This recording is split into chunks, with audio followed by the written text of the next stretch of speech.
안녕하세요. 응급구조과 전현진입니다. 이번에는 전문신장 소생술 중에서 심정지 상황인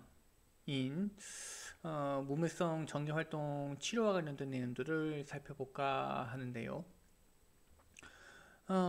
우선 무매성 정기활동 같은 경우에는 맥박은 말 그대로 맥박은 뛰지 않는데 정기활동만 계속 있는 겁니다.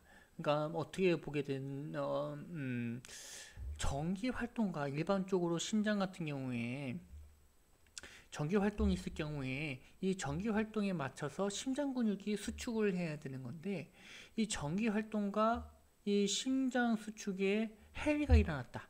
분리가 일어났다라고 보시면 될 것 같아요. 그래서 정기 신호는 지속적으로 있는데도 불구하고 네, 심장이 뛰지 않는 실질적인 기계적인 심장이 뛰지 않는 상황이라고 보시면 될 것 같고요. 음, 리듬 같은 경우에는 어떤 리듬이든 올 수가 있습니다. 맥박은 없는데 정상 리듬처럼 보일 수 있고요. 맥박은 없는데 뭐 섬액처럼 혹은 뭐 빈맥처럼 보일 수 있는 이런 상황이 발생할 수 있겠다. 어떤 심전도가 나오더라도 맥박이 없으면 그거는 몸에선 정기 활동이 된다. 그러니까 일반적으로 정상 리듬이 보여요. 뭐 사이너스 타키카디아가 보인다고 칩시다. 심전도상. 그러면 여러분들 환자를 평가를 할 때 맥박을 체크하지 않고 심전도만 보고 여러분들이 이 환자 빈맥 환자야, 동성빈맥 환자야 하고 넘어가시면 안 되는 거죠. 맥박을 체크해 보셔야 되는 겁니다. 맥박이 있으면 동성빈맥이지만 맥박이 없으면 무매성 정기활동이 되는 거겠죠. 그래서 그걸 꼭 잘 알고 계셔야 될 것 같고요. 책에 있는 내용이 있기 때문에 여기에 안에 있는 내용들은 여러분 좀 살펴보시면 될 것 같고요. 이 알고리즘 좀 살펴볼까 하는데 우선 처음에 환자를 봤을 때 심전지 환자를 봤을 때 이 무수축 무맥성 정기활동은 확인할 수가 없죠. 확인할 수는 없습니다. 환자를 발견했을 때 의식 없는 신전지 의심 환자를 봤을 때 심폐소생술 시작하시고 환자 평가 후에 시작하시고 뭐 BVM이라든지 산소투여, IVIO 뭐 이런 에피네프린 인터베이션 같은 것들을 하시면 되고 ETCO2까지 다 하신 다음에 2분간 심폐소생술이 진행되겠죠. 그 다음에 이제 심전도를 한번 확인을 해봤더니 그때서야 이 무맥성 정기활동인 무매성 혹은 무수축인 걸 확인하게 되는 거죠. 혹은 심폐소생술을 했는데 환자의 심전도가 심실세동 혹은 무맥성 심실분맥일 경우에는 그 전에 배웠던 심실세동 혹은 무맥성 심실분맥 치료 알고리즘으로 넘어가시면 되는 거고요. 자, 이 무수축과 무맥성 전기활동을 심전도를 통해서 확인하고 난 후에 그러면 뭘 해야 되는가? 뭐 에프네프린 뭐 투여하는 간격은 다 알고 계실 거라고 생각이 드니까 또 다시 이분과 심폐소생술을 하시면서 우리 5H랑 5T 배웠잖아요. 요것들을 고려해 보시면서 이 환자에게 심전지가 발생한 원인을 찾아보시면 되는 겁니다. 뭐 초음파 사용 같은 경우에는 본인이 이 치료 본인의 역량에 따라서 충분히 치료 과정에 방해되지 않게 심초음파를 시행할 수 있으신 분이라면 당연히 하겠지만 응급구조사라는 영역에서 이 심초음파를 한다는 것은 조금 어불성설일 것 같기는 하네요. 자, 다시 책으로 넘어와 주시게 되면요. 앞서 말씀드린 것처럼 이 몸에서 전기 활동 같은 경우에는 음, 정상 동리듬, 사이너스 리듬이 노멀 사이너스 리듬이 나타날 수도 있고, 혹은 이제 벤트리큘라 리듬, 심실 고요 리듬이라지 이탈 율동 혹은 뭐 빈맥이나 섬액 다양하게 다 나타날 수 있다라고 언급을 해드렸죠. 어떤 것이 다 나타날 수 있다. 근데 맥박이 있으면 여러분들이 판단한 대로 섬액이나 빈맥이 되는 거지만 맥박이 느껴지지 않으면 모두 다 무맥성 전기 활동이 된다라고 이해해 주시면 될 것 같고요. 자, 무맥성 전기 활동의 가장 흔한 원인은 뭐느냐? 심장 유지는 혈액순환의 급격한 감소. 이게 가장 많이 있고 가장 큰 많은 원인으로 손꼽히고 있는데, 요거 같은 경우에는 대부분 뭘로 인해서 발생하느냐? 외상. 교통사고나 혹은 뭐 추락 환자 같은 경우에 이제 뭐 내부에 있는 근육의 문제라든지 혹은 내부 장기의 파열로 인해서 출혈량이 다량으로 급속히 빠져나갈 경우에는 이 무매선 전기 활동으로 될 가능성이 높다라고 보시면 될 것 같고요. 그래서 여기에 5H, 5T가 여기에 포함될 수 있겠다라고 보시면 될 것 같고요. 그 외에 이제 심전도상 여러분들이 파악해 보실 거는 이제 QRS파가 정상처럼 보이는 거. 그래서 이제 정상 리듬, 사이너스 리듬이 이 무맥성 전기 활동에서도 자주 보이는 상황이 될 것 같고요. 그리고 또 하나 조금 보셔야 될 거는 QRS파가 연장되는 경우가 가끔 연장되는 이 무매성 PA가 발생할 수가 있는데, 요거 같은 경우에는 이 출혈이라든지 혹은 체액이 급격히 빠져나가서 점액 관리량이 적어짐에 따라 발생되는 이 PA는 아니겠다라고 보시면 돼요. 그리고 여러분들이 조금 더 볼만한 것들은 이제 요거 한 번 더 보실 만한 내용이 될 것 같네요. 또 한번 연장된 QRS파가 연장과 관련된 내용들이 나오는데, 요거는 광범위한 심근경색이나 혹은 전기전도 체계에 광범위한 손상을 받았을 때도 요 QRS파가 연장된 거 확인할 수가 있다. 그래서 이 연장된 QRS파는 마지막 전기 활동이다. 뭔 말이냐? 무수축 전에 발생하는 심전도 소견일 수도 있겠다라고 보시면 되는 겁니다. 뭐 무에서 전기 활동이라고 하게 되는데, 우선 물론 이제 샤커블 리듬, 논 샤커블 리듬은 나눴지만 뭐 몸에서 심실빈맥 있잖아요, 그죠? 요것도 엄밀히 따지면 이 PA입니다. PA인데, 이 무매성 심실빈맥 같은 경우에는 이 전기 치료가 충분히 가능한, 전기 치료가 매우 중요한 거기 때문에 샤커볼리듬으로 나눴을 뿐인 거고, 큰 맥락으로 봤을 때는, 그냥 사전적으로 봤을 때는 몸에서 전기 활동이라는 이런 단어만 딱 한 단어만 봤을 경우에는 이전에 배웠던 신실세동과 무매성 심실빈맥 그 치료 영역에서 무매성 심실빈맥 같은 경우는 무매성 전기 활동에 원래는 속하게 된다, 이렇게 정의를 낼 수가 있겠죠. 신전도에 대한 공부는 뭐 여러분들 이 책에 나와 있는 것들도 제가 언급을 하겠지만, 스스로도 조금 책을 구매를 조금 다른 서적을 살펴보신다거나 하셔서 추가적인 공부가 필요할 수도 있습니다. 그리고 그 아래에 뭐 이전에 계속 얘기했던 5H와 5T가 또 나오고 있고요.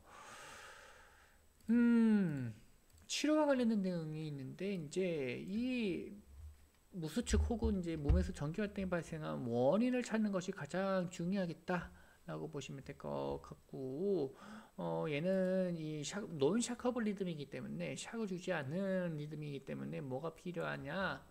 최대한 빠른 약물 치료가 원인 교정할 때까지는 심장 무수축과 PA가 발생한 에이스트와 이 PA가 발생한 원인을 찾으려면 어느 정도 시간이 경과돼야 되잖아요. 그 시간 동안 환자를 소생시키기 위한 최선의 방법을 모두 다 동원해야 되는데, 거기에는 이제 논 샤커블리즘이 샥이 빠지잖아요. 전기 충격 치료가 빠지기 때문에 뭐가 가장 중요하게 되느냐?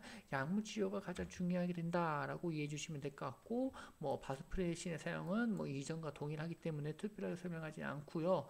이 아트로핀에 관련된 내용들이 나오는데, 한 10년 전만 하더라도 이 아트로핀 무맥성 전기 활동에서 아트로핀 사용을 조금 프로토콜에 집어넣어서 이제 사용하는 것을 조금 고려를 했었는데, 지금은 아예 권장되지 않는다, 사용하지 말라는 이야기가 되겠죠. 그리고 그 아래에 있는 내용을 보시게 되면 앞서 말씀드린 것처럼 이 외상에서 피해가 많이 발생하는데 그 외상에서의 심정지의 대부분의 원인은 출혈일 가능성이 높고, 그래서 이제 피해가 좀 결과론적으로는 심정지가 발생하는 건데, 이제 여러분들이 이 볼륨을 증대시키기 위해서 수혈을 하면 좋겠지만, 현장에서 혹은 응급실 단계에서는 재빠르게 볼륨을 증가시킬 수 있는 수액제를 사용하는 것이 가장 좋겠다, 이렇게 이해해 주시면 될 것 같고, 그 외에 심초파를 통해서 심장 수축 여부를 확인한다라고 일을 해드리는데, 앞서 말씀드린 것처럼 무맥성 전기활동 피해 같은 경우에는 전기활동과 심장 수축, 기계적인 물리적인 심장의 수축이 분리된 해리된 상태입니다. 그렇기 때문에 이 심장 수축 여부를 초음파를 통해서 시각적으로 판단할 수 있는 그런 것들도 조금 고려해 보실 필요가 있겠죠. 초음파로 수축 여부를 확인한다라고 써져 있는데, 조건이 있는 거 있죠. 알고 계시죠? 신초파는 무조건 하라는 것이 아니라 그 여건이 되었을 때, 내가 신초음파에 대해서 어느 정도 잘 알고 있고, 앞서 말씀드린 것처럼 치료에 방해되지 않을 상황에서 충분히 내가 잘 활용할 수 있다면 당연히 해야겠죠. 만약에 심장이 수축하고 있으면 이때는 솔직히 말씀드리면 PA는 아니라고 볼 수도 있겠죠. PA가 아니라고 볼 수도 있겠는데, 여기서 이런 이야기를 해주고 있는 거는 이제 초음파를 사용했을 때에 관련돼서 말하는 거예요. 초음파를 사용하지 않으면 몸에선 전기활동에서 명확하게 심장이 수축하고 있는지 안 하고 있는지 확인할 수가 없어요. 우리는 맥박으로만 심장 수축 여부를 판단하기 때문이죠. 근데 이 심장 수축과 관련돼서 여기에 원래는 이제 헬이라고 말씀을 드렸지만, 전기 활동과 완벽하게 다르게 심장이 어느 정도 수축하고 있다면 매우 약하겠죠. 그래서 맥박으로 느껴지지 않겠죠. 매우 약하지만 어느 정도 수축하고 있으면 이 다량의 수액 투여와 함께 에피네프린, 노르에프린, 도파민 등의 혈관 수축제를 투여해 주시면 됩니다. 각각의 약물의 특성은 여러분들이 알고 있죠. 방광기라든지 혹은 약동화기라든지 혹은 독성이라든지 이런 것도 좀 고려해 주셔서 여러분들에게 맞는 약물을 선택해 주시면 될 것 같고요. 그 외적으로도 이제 여러분들이 확인해 주셔야 될 것이 산증 교정이나 고칼륨 혈증 같은 경우에, 그 다음에 이제 항우울제에 의한 무맥성 심전도소에서는 이 바이카본 중탄산 나트륨을 투여해 주시면 될 것 같고요. 섬액이 동반된 환자, 이 좀 애매한데요. 섬액이 동반되어져 있다, 무맥성 전기활동이라면서 왜 섬액을 이야기할까라는 말이 있는데, 무맥성 전기활동으로 초기에는 판단을 하죠. 왜냐하면 앞서 말씀드린 것처럼 우리는 맥박으로만 확인을 하기 때문에. 그래서 말 그대로 맥박이 없는 맥박이 없는 전기활동인데, 무맥성 전기활동인데 초음파를 보게 되면 사항이 달라지겠죠. 맥박이 아니라 여기는 심초음파를 확인하는 거잖아요. 심초음파에서는 맥박으로 느껴지지 않을 정도로 매우 미미하지만 어느 정도 심장 수축이 있다. 그리고 PA 이상 섬액으로 보인다면, 물론 제가 너무 빨리 그리는데 섬액으로 보인다면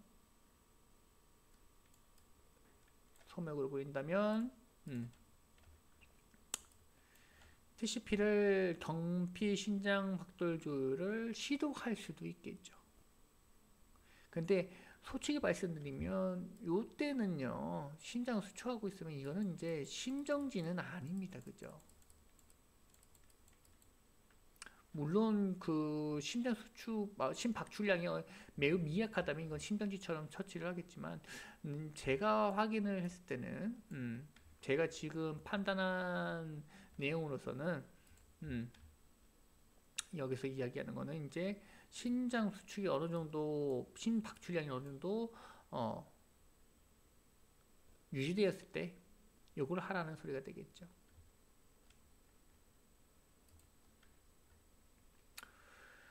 뭐 그 외에 약물 중독은 혈액 투석을 통해서 할 수가 있을 것 같고 혈력적인 보조를 위해서 이제 ECPR이라고 이야기를 하고 있는데 뭐 에크모 정도를 확인해 떠올려 볼 수가 있겠네요. 그죠?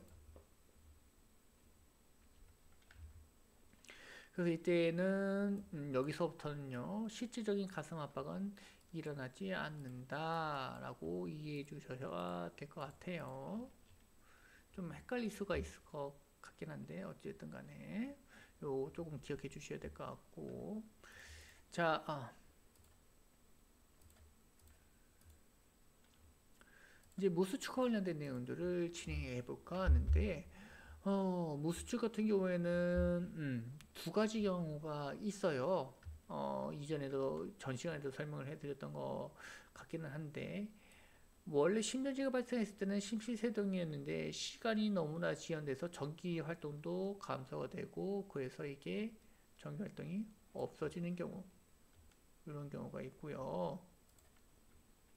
다른 부위는 아예 심장의 이 전도 전달 체계의 자율성 혹은 장애로 인해서 무수축이 발생하는 경우. 그러니까 심장이 이렇게 있으면 심장의 전기로가 이렇게 흘러가는데 이 전기로에 문제가 생기거나 혹은 전기 전달 체계 자체에 문제가 생기거나 전기 전달로가 문제가 생기거나 길이 문제가 생기거나 혹은 전기를 발생하는 것 자체가 문제가 생기거나 그럴 경우에는 이제 무수축이 발생한다 라고 해주시면 될 것 같고요. 여기서 가장 중요한 거는요 무수축 같은 경우에는 어, 심근의 관류 혈액을 공급받지 못해서 이제 수축하지 못한 상황을 의미하기 때문에 여기에 중요한 단어가 하나 있네요. 무수축은 심장의 죽음을 의미하게 된다. 따라서 적극적인 치료를 했음에도 불구하고 무수축이 지속된다면 심폐소생술을 중지해라. 중지할 것을 고려해라. 뭔 말이에요? 사망을 선언해라. 이런 이야기가 되는 겁니다. 물론 이 무수축이 발생했다고 하더라도 이 변화될 수 있는 상황들이 있잖아요. 감전이라든지 약물중독이라든지 저체온증이라든지 이런 상황 같은 경우에는 환자의 체온을 따뜻하게 해준다거나 혹은 해독할 수 있는 어떠한 방법을 취한다거나 혹은 감전 등에 의해서 전기체계가 망가졌으면 이런 것들은 다시 되돌릴 수 있는 가변성이 있잖아요. 가변성. 이런 경우에는 심폐소생술의 중지 혹은 사망 선언을 고려하는 것이 아니라 오히려 더욱더 적극적인 조치를 해줘야 한다라고 생각해 주셔야 될 것 같아요. 그래서 여러분들이 심폐소생술 중단을 여러분들이 하진 않겠지만 중단에 대해서 판단 내릴 때 가장 중요한 여러 가지 고려사항도 있겠지만 가장 중요한 것 중에 하나가 뭐냐? 환자의 나이, 그리고 심정지의 원인, 기온 같은 경우에는 심정지의 원인을 추가하도록 하니까 이런 것들도 조금 고민을 해봐라 라고 이해해 주시면 될 것 같습니다. 앞서 말씀드린 것처럼 환자가 익수 환자예요. 익수 환자. 익수 환자고 나이가 8세입니다. 그리고 이게 조금 어느 정도 계곡이나 이런 데에서 좀 머물러 있다 오다 보니까 심폐소생술은 목격자부터 뭐 구급차 내에서 계속 했는데 병원까지의 도착 시간은 좀 20분 이상으로 걸렸다고 칩시다. 물론 CPR 타임은 뭐한 심전지 타임은 8분 정도 하고 CPR 타임은 한 12분 정도 걸렸다고 칩시다. 그리고 병원 내 응급실로 도착했다고 쳐보세요. 그러면 이 환자는 20분이 넘고 병원 내에서 뭐 30분 넘고 했을 경우 무수축이 계속 지속된다라고 했을 경우에 중단할 것인가? 여러분들 판단을 조금 들어보고 싶긴 한데 여러분들 생각 좀 들어보고 싶긴 한데 이런 것들은 좀 고민할 필요가 있을 것 같아요. 제 개인적인 판단을 물어보신다면 저는 심폐소생술 중단하지 않습니다. 첫 번째, 나이가 너무 어려요. 8세. 그리고 원인은 뭐죠? 익수. 이게 호흡일 수도 있겠지만 익수라는 것은 기본적으로 뭐가 딸려오게 된다? 저체온증이 딸려오게 된다. 그래서 좀 고민스럽긴 하겠지만 네. 제 개인적인 생각을 모르신다면 호흡성 심전이라서 환자의 신경학적인 장애라든지 중추신경계의 손상 등을 고려해 봐야 되겠지만 심폐소생술 중단은 하지는 않을 것 같습니다. 제 개인적으로 다시 한번 더 언급을 해드리는 거고 치료 관련된 내용들이 나오는데 치료는 뭐 유사하다라고 써져 있는데 동일해요. 똑같아요. 똑같습니다. 에피네프린 투여하는 것밖에 없죠. CPR 뭐 하는 거, 가슴압박 하는 거랑 동일하다라고 보시면 될 것 같고, 그리고 어떠한 것들도 무수축 환자에게서는 도움이 되지 않는다. 전기치료, 약물은 에피네프린 투여만, 에피네프린 혹은 이제 혈관을 수축할 수 있는 바소프레신 정도, 이 정도는 좀 고려해 보실 필요가 있겠지만. 그 외적으로는 환자의 원인에 따라 좀 달라질 것 같고요. 다른 전기치료 같은 것들은 전혀 불가능하다. 할 필요가 없다라고 보시면 될 것 같습니다. 자, 그 다음에 심시세동과 무수축의 감별 및 무수축 환자의 재세동이라고 써져 있는데 무수축 환자에서 재세동 하지 않아요. 이 제목을 조금 이렇게 하니까 좀 더 헷갈리실 것 같기는 한데 여기 자세히 보시게 되면요. 세동파의 진폭이 매우 작아서 무수축으로 잘못 판단을 하는 거지 실제 환자의 전기 활동이 있는 경우입니다. 그러니까 무수축으로 내리는 거는 누가 내리는 거예요? 심전도를 판단하는 사람이 무수축이 이렇게 내리는 거잖아요. 환자 에시톨입니다. 이렇게 얘기를 하는 거잖아요. 그 내리는 사람이 무수축으로 오인한 것뿐이지 실질적으로는 매우 진폭이 작은 세동파일 가능성도 있다라는 이야기를 해주고 있는 겁니다. 그래서 얘는 심시세동이니까 재세동을 해야 된다. 무수축 환자는 재세동 안 해요. 안 합니다. 다시 한번 이 제목 때문에 헷갈리실까봐 다시 한번 말씀을 드린 거고요. 책에도 설명해주고 있죠. 무수축 환자에서는 재세동이 필요치 않다. 그래서 여기서도 제목을 잘 졌는데도 이 내용 때문에 준 건데 잘못해서 무숙 환자에 재소동 한다고? 이렇게 조금 오인하거나 잘못 판단하시는 학생분들이 있어가지고 조금 설명을 해드린 거고요. 무수축을 감별하실 때 작은 파동이라도 심실세동인데 너무 미세해서 무수축처럼 보인다면 증폭을 크게 하거나 혹은 다른 2개 이상의 리듬을 확인을 하셔서 정확하게 무수축임을 판단 내리시고 그 다음에 무수축과 관련된 알고리즘에 따라 처치를 해 주셔야 되겠다. 그래서 환자가 진짜로 증폭도 하고 2개 이상을 확인했는데 무수축이면 재세동은 절대 하지 않는다 라고 이해해 주셔야 될 것 같고요.